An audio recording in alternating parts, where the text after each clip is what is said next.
She was laughing, on FaceTime with her mother, holding a glass of white wine, sprawled on the couch like she'd just won the lottery.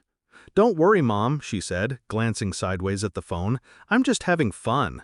I'd never actually marry a poor mechanic." I was behind her, tightening a screw on a loose kitchen cabinet hinge. She forgot I was there, or she thought I'd already left for the garage. She forgot a lot of things.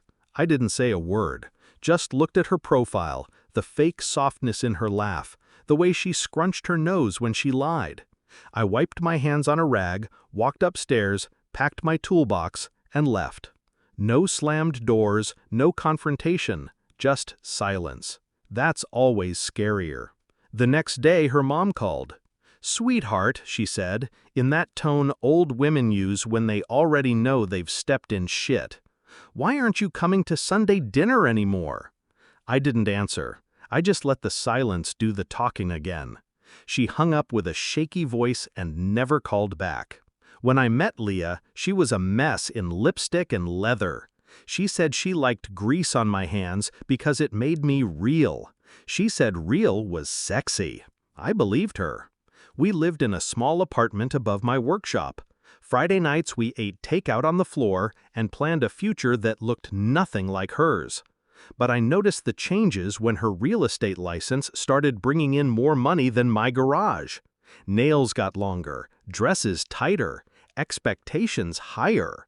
The day she made me start parking my truck around the corner so her clients wouldn't get the wrong impression, I should have left.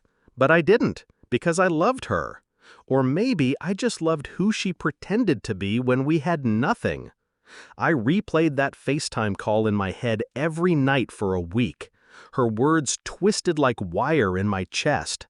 Not because she didn't love me, but because I realized she never did. I was a project, an aesthetic, the rugged phase before the real husband arrived. So I planned my exit. Slowly, methodically. First, I transferred all the garage's funds into a separate account under my name only. She'd helped me register the business last year, and she was listed as a 30% silent partner. Silent, all right. She didn't even notice when I quietly removed her name from everything. Then I went digital. Cameras in the garage, voice recorders at home. I stopped sleeping beside her, started sleeping in the spare room with the excuse of late shifts. She didn't notice, too busy with her networking events and client dinners. I got all I needed in 2 months. Photos of her wrapped around some realtor prick with a platinum watch and a leased Audi. Voice clips of her bragging to friends how he's too soft to leave me, and he'll probably beg to stay once I cut the money off. She didn't know I'd already left her. I was just waiting for the world to catch up. The day I struck, I made sure she was wearing white. Her friend's engagement party, upscale venue, rooftop view, a place where image mattered. I showed up late, just as they were cutting the cake. She saw me across the room and froze. I walked toward her slowly, eyes locked, no smile. Her arm was looped around that same realtor prick. He looked at me like I was the valet. I handed her a manila envelope, thick, heavy. "What's this?" she whispered. "Your fun," I said, all printed out. She opened it, found copies of every photo, every transcript, every bank transfer. A letter from my lawyer confirming the dissolution of the business partnership. A final invoice for damages to the garage she had charged on our joint card. And a single note. "You mistook silence for weakness. You mistook love for stupidity. You were wrong." She went pale. Her mom, who'd been laughing a second ago with a glass of champagne, caught the last part and snatched the envelope. I didn't stay to watch the rest. I didn't need to. I knew it would burn through them all like acid. By Monday, her accounts were frozen. The joint ones, anyway. I'd already alerted the bank to fraud concerns. Legally, everything tied to my name was already gone. She showed up at the garage the next week, tears streaking down her perfect makeup. She stood outside in the rain, arms crossed like that would keep her from shattering. "I didn't mean it," she choked. "It was just a joke. You know I didn't mean it."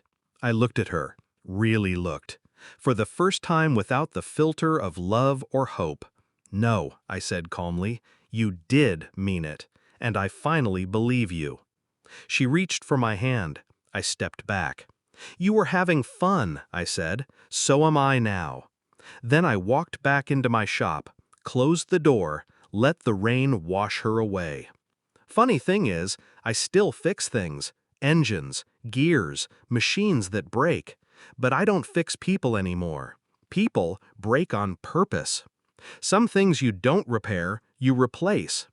I never saw her again, not at the grocery store, not at Sunday dinner, not even in the places we used to haunt together. She vanished.